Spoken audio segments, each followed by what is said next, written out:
सरकटा।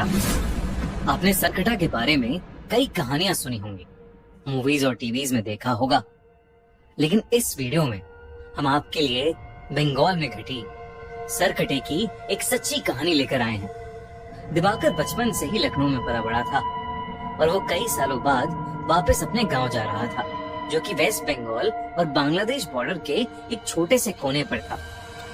इससे पहले वो अपने गांव सिर्फ बचपन में गया था, लेकिन अपने पेरेंट्स के मरने के बाद अब उसके परिवार में सिर्फ उसकी नानी थी, जिन्हें वो अपने साथ लखनऊ ले जाने के लिए गांव आया था। वो गांव के पास पहुंच तो गया, लेकिन वहां की मेन सड़क बारिश की वजह से खराब हो गई थी। उसने देखा तो पास में ही एक साइन बोर्ड था, जो कि जंगल के रास्ते से उसके गांव की तरफ इशारा कर रहा था। दिवाकर ने वो रास्ता तो ले लिया, लेकिन उसे नहीं पता था कि वो रास्ता लेना उसकी जिंदगी की सबसे बड़ी गलती बनने वाला है। शाम ढल रही थी और जंगल का वो रास्ता एकदम सुनसान था। पूरे रास्ते में बस उसके अलावा और कोई नहीं था।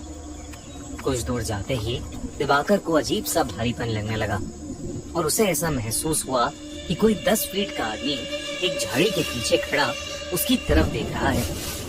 दिवाकर को लगा कि झाड़ियों में कोई जानवर होगा, तो वो थोड़ा तेजी से चलने लगा और तभी उसके पैरों के नीचे कुछ आया, जिससे वो लड़खड़ा कर नीचे गिर गया। जैसे ही उसने पलट कर देखा तो उसके रोंगटे खड़े हो गए। वो जिस चीज से लड़खड़ाया था वो चीज कुछ और नहीं बल्कि किसी इंसान का कटा हुआ सड़ा हुआ एक सर था। ये देखते ही दिवाकर वहाँ जोर से भागा और जैसे तैसे करके उस एरिया से निकलकर अपने घर पहुंच गया। उसकी नानी उसे देखकर बहुत खुश थी और साथ ही हैरान भी। खुश क्योंकि उन्होंने दिवाकर को कई सालों बाद देखा था, और हैरान क्योंकि उसके पूरे कपड़े कीचड़ में सने हुए थे। उसने अपनी नानी को बताया कि वो जंगल वाले रास्ते से आया और उसे वहाँ एक कटा हुआ सर दिखा। ये सुनते ही उसकी नानी का चेहरा एकदम सफेद पड़ गया। उन्होंने बताया कि वो जंगल का रास्ता गांव में कई सालों से सुनसान है, क्योंकि वहाँ स्कोंदो काटा यानी सरकटा रहता है। कहते हैं कि उनके गांव में एक लंबा चौड़ा पहलवान लड़का रहता था। एक दिन उसे एक लड़की से प्यार हो गया और जब उसने उस लड़की से अपने प्यार का इजहार किया तो उस लड़की के परिवार वालों ने उसको बहुत मारा और उसकी बहुत बेइज्जती की।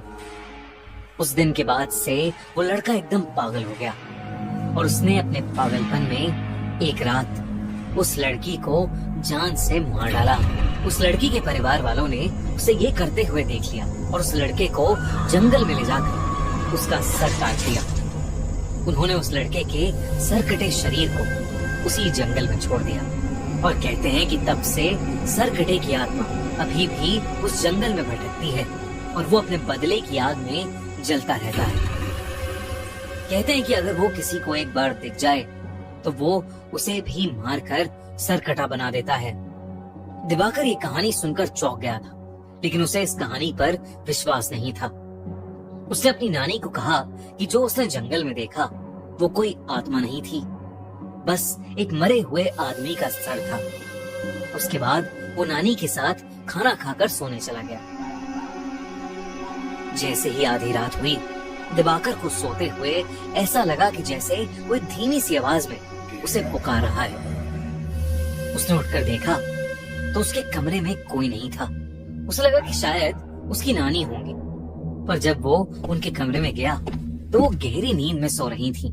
उसे ये अपनी थकान का नतीजा लगा और वो फिर से सोने चला गया।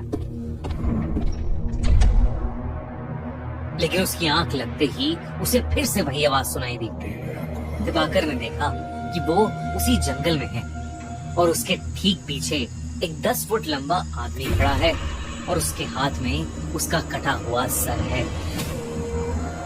वही भयानक सड़ते मांस वाला कटा सर जो उसे रास्ते में दिखा था। वो सर अब दिवाकर से मदद मांगने लगा और उससे कहने लगा कि क्या दिवाकर उसका सर उसके शरीर पर वापस जोड़ सकता है। और मदद मांगते ही वो सर लगा बहुत ही भयानक तरीके से हंसने लगा और अचानक दिवाकर की नींद टूट गई। लेकिन जैसे ही दिवाकर की आंख खुली वो कटा सर उसके ठीक सामने हवा में तैर रहा था और मुक्कटा सर वैसे ही भयानक तरीके से हंस रहा था। दिवाकर के होश उड़ चुके थे, लेकिन वो अपने बिस्तर से हिल ही नहीं पा रहा था। वो डर के मारे जोर से चीखा और तभी उसकी नानी उसके कमरे में आई और उन्होंने कमरे की लाइट्स ऑन कर दी। लाइट्स ऑन करते ही मुक्कटा सर वहां से गायब हो गया।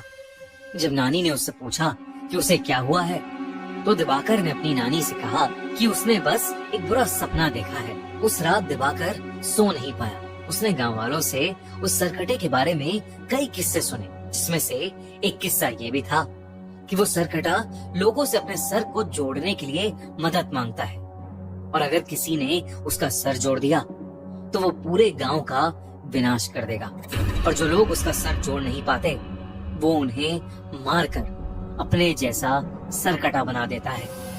उस रात जब दिवाकर अपने कमरे में सोने के लिए गया तो उसने देखा कि खिड़की के बाहर एक अजीब सा लंबा सा आदमी शॉल ओढ़े खड़ा है। वो देखते ही दिवाकर घबरा उठा। अचानक से उसका दम घुटने लगा। उसने देखा कि उस सरकटे का सर उसके ठीक पीछे है और वो अपने बालों से उसका गला दबा रहा है। इससे पहले कि वो कुछ कर पाता, उसे कमरे में एक तेज हवा का झोंका महसूस हुआ और वो एकदम से बेहोश हो गया। कुछ देर बाद जब दिवाकर की आंख खुली तो उसकी नानी उसके सामने थी। दिवाकर अपनी नानी को देखकर रोने लगा और उसने अपनी नानी को सरकटे के बारे में सब कुछ बताया। उसकी नानी बेहद घबरा उठी। दोनों ने डिसाइड किया कि वो सुबह होते ही उस गांव को छोड़ देंगे। उसकी नानी दिवाकर के कमरे में उसके साथ ही लेट गई। लेकिन कुछ ही पलों में जब नानी की आंख खुली तो दिवाकर बेड पर नहीं था। उन्होंने पूरे घर में उसकी तलाश की, लेकिन वो कहीं नहीं मिला।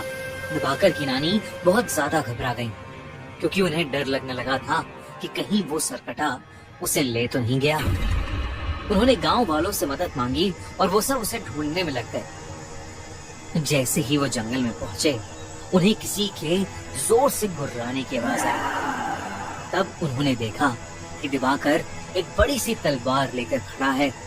दिवाकर की आंखें सफेद हो चुकी हैं और वो गुस्से से गुर्रा रहा है, जैसे वो बिल्कुल पागल हो गया। दिवाकर की नानी ने उसे आवाज लगाई, लेकिन नानी की आवाज लगाते ही दिवाकर ने एकदम से अपनी तलवार से सबके सामने अपना सर काट दिया।